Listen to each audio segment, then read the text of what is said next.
Mangunguha tayo ngayon ng mga kibit. Ang kibit ay isang klase ng mollusk.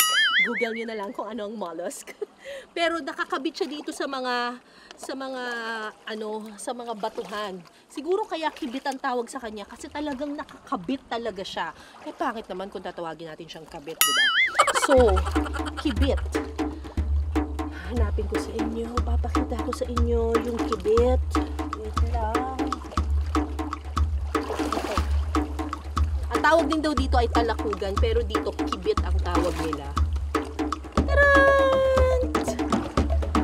Ginagawa ng itong sisig kasi yung texture daw nito ay parang tenga ng baboy. So, maghanap pa tayo ng iba pang mga kibit. Usually, nakatago siya sa mga bato-bato. Kailangan maging maingat sa paglalakad sa batuhan. Malalaki at madudulas kasi ang mga bato sa parting ito ng dagat. Ay, ano yung laman na sa loob? Ah, yan ba yan? Ano ba yan? May laman sa loob. Ito, ano yan? Ayan yung laman niya. Ah, laman niya lang talaga. Pinakabito ka niya.